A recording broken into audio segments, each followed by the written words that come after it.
While the level of gross fixed capital formation declined in 2011, some positive signs have emerged for the construction industry in 2012. But while most construction companies have continued to maintain revenues, operating margins have, of course, been significantly reduced. Here to discuss the prospects of the construction industry, we're joined by Andrew Newell from Cannon Asset Managers. Andrew, it's always a pleasure having you on the desk. The construction story has been one that you have been flagging for a long time, and of course the criticism by many would be that you are a little too early or have been early into the sector. Take us through the rationale for the play that you've made in that space. Bronwyn, if we go back to when we initially took a position in the industry, the logic there really was post 05, 06, 07, where we went through the glory days of construction in South Africa. The prices of all these companies were really pushed hard down and became very attractive, and it was amazing how quickly investors went from absolute euphoria to depression.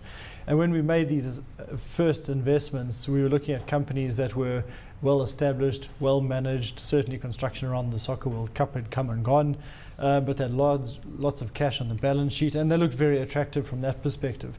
Trying to figure out exactly when things might turn, we now know was difficult, and we were happy to admit the same at the time.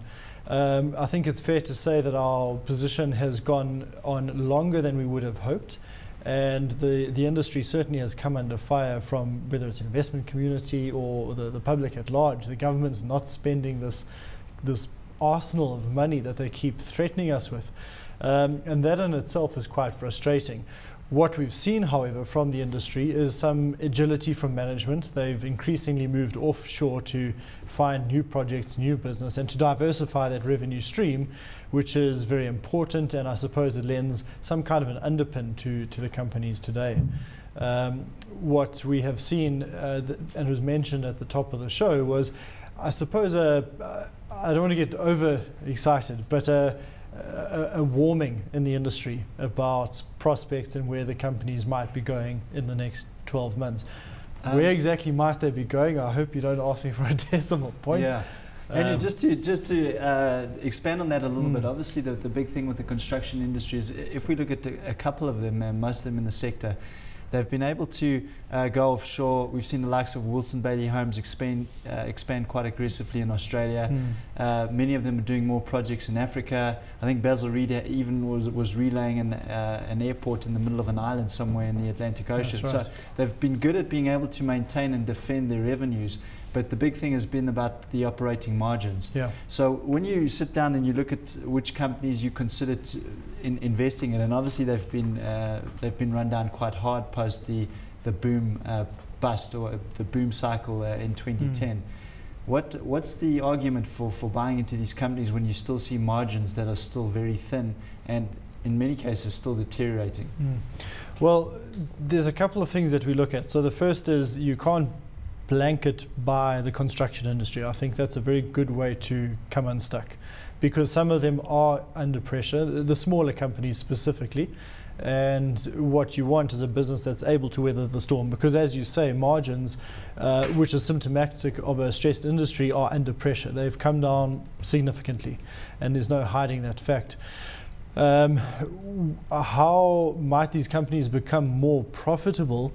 I suppose will be by becoming leaner and meaner, and that sounds a little bit MBA speak for my liking, but definitely sounds MBA speak. I'm not letting you get away with that. Yeah. Haven't they become lean and mean? They've been through such a tough environment.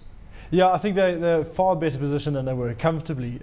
Could they do more? I think as long as they wait for the market to become more exuberant, they're going to continue trying to cut whatever they can, and so they will become leaner and meaner.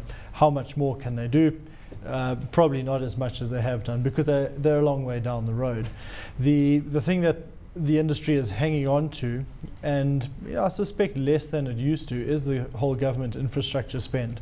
Because it needs to happen, whether you're asking the layperson who drives through a pothole to someone who wants a better train network, industry for instance, there's a lot that needs to be done, and money's been earmarked to do it. The slow delivery or execution of those plans is constantly frustrating, and we look forward to the day where it actually does happen. Given that that is an indefinite date, we do need to focus on the projects that are being awarded, that are being tendered for and put through into revenue. And the strides that they've made into Africa, Australasia, as you mentioned, are important, and I don't think that it returns them to where they were in the mid-2000s, profitability-wise. But remember, these companies are still on very attractive multiples with healthy cash piles, which are still under pressure given the nature of the industry today. So just in terms of the positioning you've made, and if you could just repeat those picks that you've bought recently in the construction industry, as well as is it a very contrarian value play in the fact that you're picking these companies, almost you're trying to pick them at the worst possible time? The ones that will survive will obviously profit in the future and rebound strongly, and you have the patience to do that. So if you could just tell us specifically why you've taken some of those picks in the construction industry at this point. Sure. I suppose the holy grail as a value investor is to pick that worst point accurately, and we seldom get it right, but we try. The picks that we have in our portfolio are in our more house view vanilla portfolios, are Avenge and Group 5. Avenge certainly came out with some tough numbers a few weeks ago, as expected. In our Superdogs portfolio, which is a more off the wall and seriously contrarian, if there's such a thing, portfolio, has exposure to Stefanuti stocks and to Basil Reed, a couple of the related industries like ELB Bateman, which has had a very nice set of results recently. I think just in terms of the Superdogs portfolio, many investors are saying, why do you name a portfolio Superdogs? Because it sounds counterintuitive. Are you looking for the real dog stocks? But there's quite a lot of work that you've done as an investment manager behind this idea of Superdogs, and perhaps you could just elaborate on that for the benefit of viewers in terms of what types of stocks you look for in this portfolio, why you buy them, and why ultimately you think they profit. And touch a little on the performance of Superdogs of late. Okay, I'll try and remember all of those points and get them in some kind of an order, but counterintuitive is a good word, and I suppose it could be a simile for contrarian, which is what we are.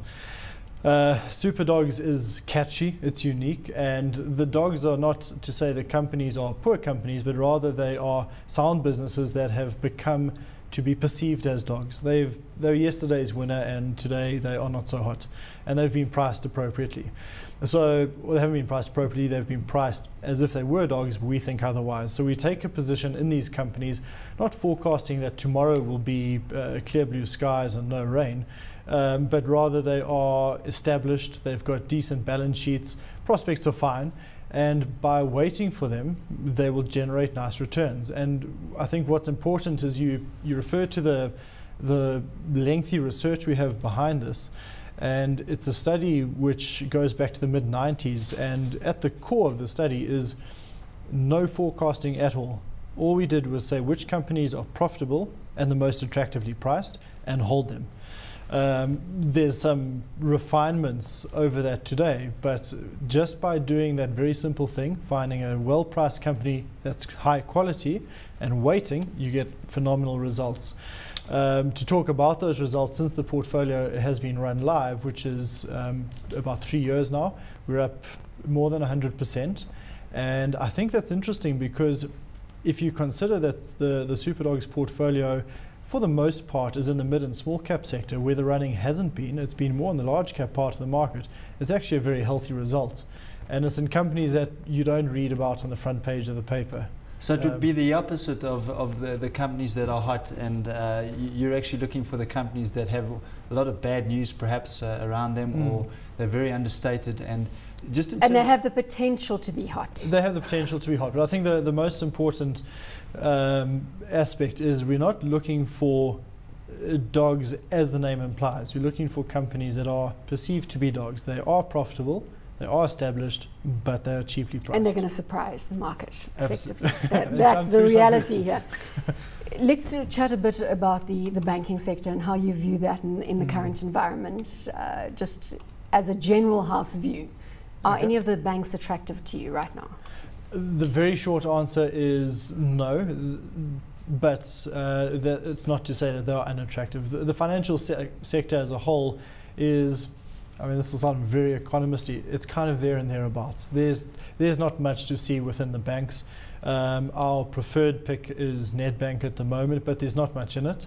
If you want to be contrarian, you might want to have a look at ABSA, given the tough 8 or 10 weeks that stock has been through.